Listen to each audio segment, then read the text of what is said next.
आपने अरेस्ट शब्द तो सुना होगा, मतलब भी पता होगा और इससे बचकर भी रहना चाहते होंगे, लेकिन क्या आपने कभी सुना है कि कोई डिजिटली अरेस्ट हो गया हो? क्या हो जब कोई डिजिटल अरेस्ट हो जाए? अगर आप भी इस शब्द को सुनकर हैरान हो गए हैं तो ये वीडियो अंत तक जरूर देखिएगा। इसमें हम आपको बताएंगे कि डिजिटल अरेस्ट होता क्या है और इस पूरे झांसे से आपको क्यों सतर्क रहने की जरूरत है। नमस्कार, मेरा नाम है अहमद द्विवेदी और आप देख रहे हैं बिस्ताक। देश में डिजिटल अरेस्ट का ऐसा अजीबोगरीब मामला सामने आया है। एक महिला को डिजिटल अरेस्ट करके उसके साथ 1 करोड़ 48 लाख रुपए की ठगी की गई है। साइबर थाने की पुलिस के पास जब यह मामला पहुंचा तो वो भी हैरान रह गई। महिला ने पुलिस को बताया कि उसे ड्रग्स तस्करी का आरोप लगाकर डराया धमकाया गया और 3 दिनों तक डिजिटल अरेस्ट करके रखा गया। इसके बाद आरटीजीएस और अन्य माध्यमों से उससे रकम ट्रांसफर करा ली गई। इस पूरे मामले में साइबर थाने की पुलिस ने मुकदमा दर्ज कर एक खाते में भेजे गए 40 लाख रुपए होल्ड करा दिए। महिला ने पुलिस को बताया कि साइबर अपराध के जरिए उससे कुल 1.48 करोड़ रुपए वसूले गए हैं। उन्होंने बताया कि साइबर ठग ने उन्हें फोन करके बताया था कि वो एक कुरियर कंपनी से बोल रहा है और उनके लिए ताइवान से एक पार्सल आया है जिसमें आपत्तिजनक सामान है, 3 लैपटॉप और 3 क्रेडिट कार्ड हैं, जिसकी शिकायत क्राइम ब्रांच में की गई है।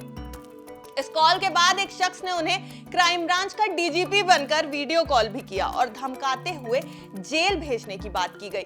महिला से कहा गया कि उन्हें ऑनलाइन गिरफ्तार यानी डिजिटल अरेस्ट किया गया है। फर्जी पुलिसकर्मियों के कहने पर 3 दिन में महिला अपने बैंक अकाउंट से कई ट्रांजैक्शंस के जरिए 1 करोड़ 48 लाख 3 हजार रुपए ऑनलाइन साइबर ठगों को ट्रांसफर कर चुकी है। पहले तो चलिए जान लेते हैं कि आखिर क्या होता है ये डिजिटल अरेस्ट। ये साइबर अपराध का नया और नायाब तरीका है। इसमें साइबर ठग लोगों पर झूठे आरोप लगाकर ब्लैकमेल करते हैं। जब आप उनकी बातों में फंस जाते हैं तो वो पुलिस के बड़े अधिकारी से बात कराने का झांसा देकर अपने ही गिरोह के किसी अफसर से वीडियो कॉल पर आपकी बात कराते हैं। इसके बाद शिकार बनाए गए व्यक्ति को इतना डरा धमका दिया जाता है कि वो घबरा जाए। साथ ही फंसने का डर दिखाकर किसी से संपर्क करने, कॉल करने या फिर घर से बाहर निकलने से भी मना कर दिया जाता है। वो बताती हैं कि अपना Aadhaar card, SIM card, bank account किसी गैरकानूनी काम के लिए इस्तेमाल हुआ है। साथ ही अगर उनकी बात नहीं मानी गई तो आप कानूनी कार्रवाई की जद में आ सकते हैं। इसके बाद वो रुपयों की मांग करते हैं। साइबर ठग गिरफ्तारी का डर दिखाकर आपको घर में ही कैद कर देते हैं। ठग जमानत की बात कहकर आपसे ठगी शुरू करते हैं। अपराधी आपको वीडियो कॉल से ना हटने देता है, ना ही किसी और को कॉल करने देता है। अब जान लीजिए कि अगर आपके साथ ऐसा कोई भी फ्रॉड होता है तो आपको इसके लिए क्या करना चाहिए। सबसे पहले तो यह जानना जरूरी है कि पुलिस कभी भी डिजिटल अरेस्ट जैसी कार्यवाही नहीं करती है, यानी कानूनी तौर पर ऑनलाइन अरेस्ट जैसा कोई कॉन्सेप्ट है ही नहीं। जांच एजेंसी या पुलिस आपको कॉल करके धमकी नहीं देती है।